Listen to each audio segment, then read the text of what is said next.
श्री स्वामी समर्थ. स्वागत आहे आपल्या सगळ्यांचं माझ्या यूट्यूब चॅनलमध्ये, ज्याचं नाव आहे श्री स्वामी समर्थ सेवा.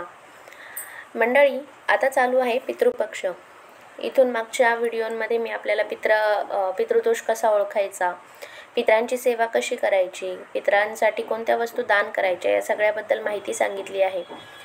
पण ज्यांना कुणाला या पितृपंधरवड्यामध्ये पितरांची सेवा करायला जमली नाही आहे, त्यांच्यासाठी सर्वपित्री अमावस्येला आपण काय सेवा करू शकतो किंवा काय केल्याने आपले पित्र तृप्त होतील आणि आपल्याला आशीर्वाद देतील, हे आजच्या या व्हिडिओच्या माध्यमातून मी आपल्या सगळ्यांना सांगणार आहे.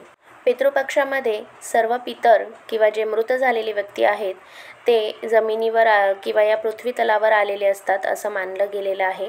ते आपल्या नैवेद्याची वाट पाहत असतात असं मानले गेलेलं आहे. त्यामुळे आपण प्रत्येकाच्या तिथीनुसार आपण जे आपल्या घरामध्ये गेलेले व्यक्ती आहेत, मृत झालेले व्यक्ती आहेत, त्यांना त्यांच्या तिथीनुसार आपण नैवेद्य करतो आणि नैवेद्य दाखवतो. त्याचप्रमाणे आपण गाईला, कावळ्यालाही नैवेद्य दाखवतो आणि कुत्र्यालाही घास देतो.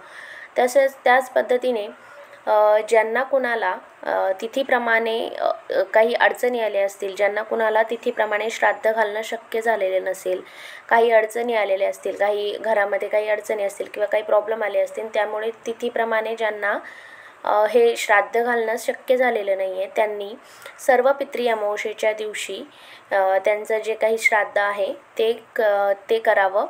ते लोक हे श्राद्ध सर्व पितृ अमावस्येच्या दिवशी करू शकतात.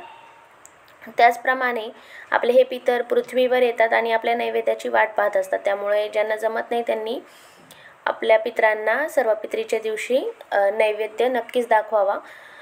ज्यांना कुणाला श्राद्धाची तिथी माहिती नसेल अशा लोकांनीही सर्व पितृ अमावस्येच्या दिवशी आपल्या पितरांना नैवेद्य दाखवावा. त्याचप्रमाणे आपण सर्व पितृ अमावस्येच्या दिवशी पिंपळाच्या झाडाला पाणी घालायचं आणि प्रदक्षिणा घालायच्या.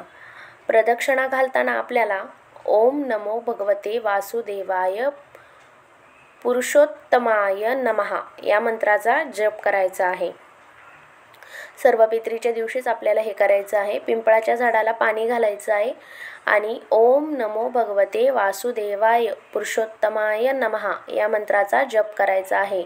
तसेच पिंपळाच्या झाडाला जाऊन हा उपाय करायचा आहे. आणि आपण पिंपळाच्या झाडाला अभिषेकही करू शकता.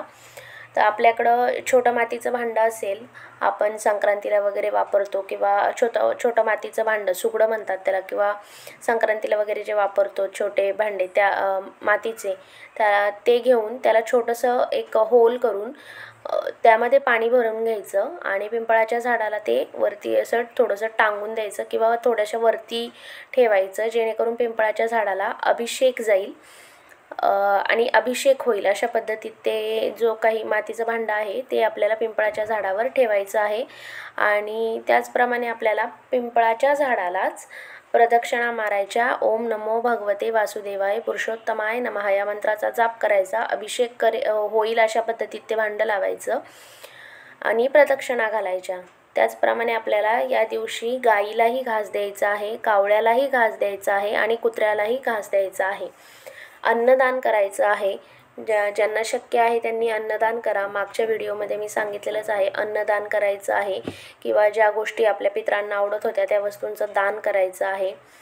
आणि पिंपळाच्या झाडाला आपल्याला साखर ठेवायची आहे, साखर किंवा खडीसाखर ठेवायची आहे. पिंपळाच्याच झाडाला आपल्याला हे सगळे उपाय करायचे आहेत. ज्यांना कुणाला आपल्या तिथी माहिती नसतील, श्राद्धाच्या आपल्या पितरांच्या तिथी माहिती नसतील किंवा कोणाला तिथीनुसार श्राद्ध घालणं शक्य झालेलं नसेल, त्या सगळ्या लोकांनी सर्व पितृ अमावस्येच्या दिवशी आपल्या पितरांना नैवेद्य नक्की द्यावा.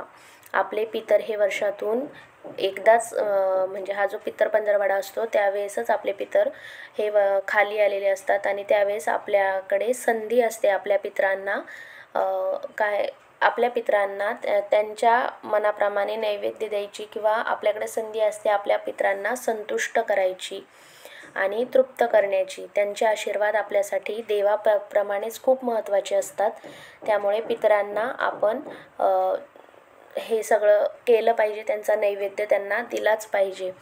सर्व पितरीच्या दिवशी तुम्ही दानधर्मही करू शकता. पितरांना आवडणाऱ्या वस्तू दान करा, अन्नदान करा. त्याचप्रमाणे पिंपळाचे झाडाचे हे उपायही नक्की करा आणि आपल्या पितरांना तृप्त करा आणि त्यांचे कृपा आशीर्वाद मिळवा. व्हिडिओ जर आवडला असेल तर व्हिडिओला लाईक करा, शेअर करा आणि आपल्या चॅनलला सबस्क्राईब नक्की करा. श्री स्वामी समर्थ.